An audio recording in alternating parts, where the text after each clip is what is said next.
Welcome back, everyone, to Raptors at the Half. It's my pleasure to bring in the head coach of the Toronto Raptors, Dwane Casey. Coach, thank you for your time. You come into a situation, shortened training camp, condensed schedule. How difficult has it been to manage the change in culture that you want to see? It's a challenge, Matt. I mean, we knew it was going to be difficult coming in with a young team, with a young core group of guys.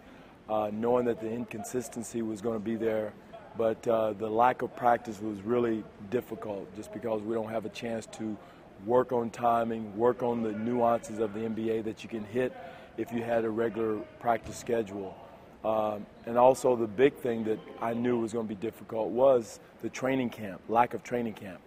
All that said, I'm really happy about the way the guys have focused, and they've given us everything they've had in every contest, as far as effort, focus, and to their ability, giving us everything they have.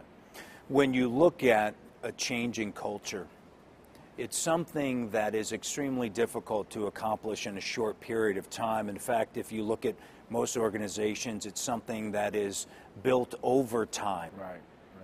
How difficult has it been, or how much of a challenge has it been to keep that focus with this group of 15 men of saying this is what needs to be accomplished as we set out on our goal on a daily basis? Well, it's difficult because change is always tough, especially in the NBA, and one of the toughest changes to do in the NBA is change a culture.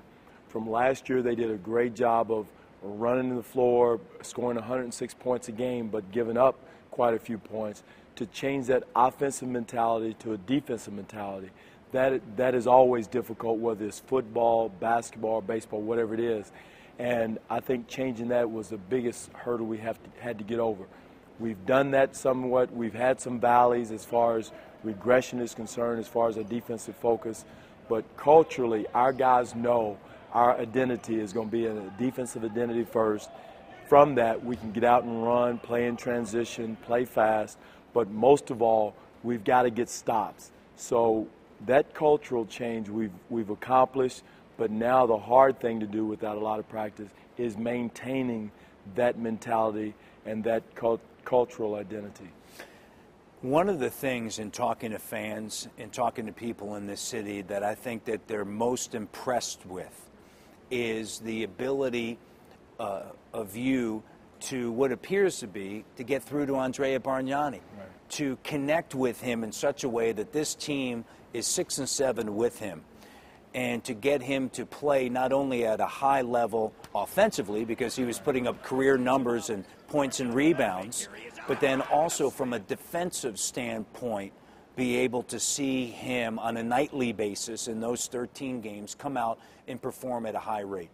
How were you able to connect with Andrea Bargnani? Well, first of all, on a personal level, the first thing, as soon as he hit Toronto, I got with him and we had a long 3.5 hour dinner at one of his favorite restaurants and just talked about everything. Talked about his history as far as playing. He played for a good friend of mine, Vittorio Messina, when he first started out as a professional player. So that right then told me that he was prepared for a tough, defensive-minded approach. He wanted to be coached that way. He had been coached that way back early in his career. So that was the first order of business, was to get to know Andrea on a personal level, spend time with him in that situation, and then coach the heck out of him once he walked on the floor. And I told him right up, straight up, that I'm going to get on you probably more than the 15th man on the roster because of the fact I know you can handle it. I know you can take it.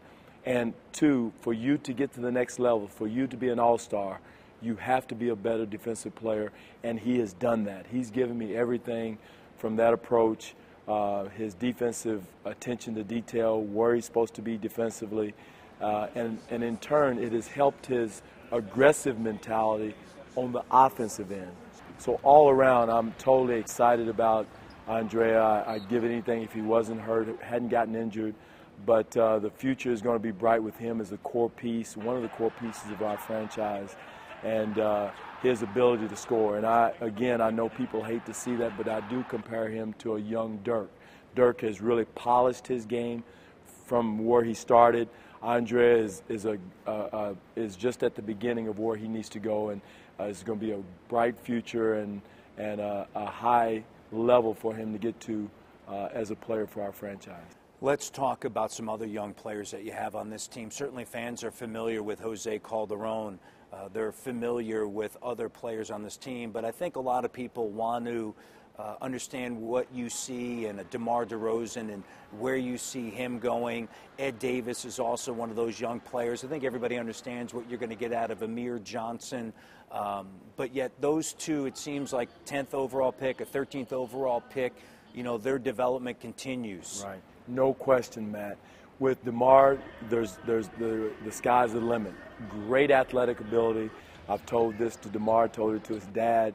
He's got to live in the weight room this summer, and there can't be lip service. He's got to get there and get stronger, because if you look at all the other guys at his position, they hand out contact. They don't receive it, they hand it out. And that's where he's got to get to, because now the word is let's be physical with DeMar. You know, he's a great athlete, great offensive player, but if you get physical with him, you know, we can slow him down. With Ed, same thing. He's got to get stronger. He's got to get in the weight room, because at his position, power forward position, you know, the word speaks for itself. You got to be strong, you got to be powerful, you got to take contact in the paint, and that's where he is. He did a good job last summer, but he's got to carry that through during the season and stay strong, because his thing also is taking contact in the post.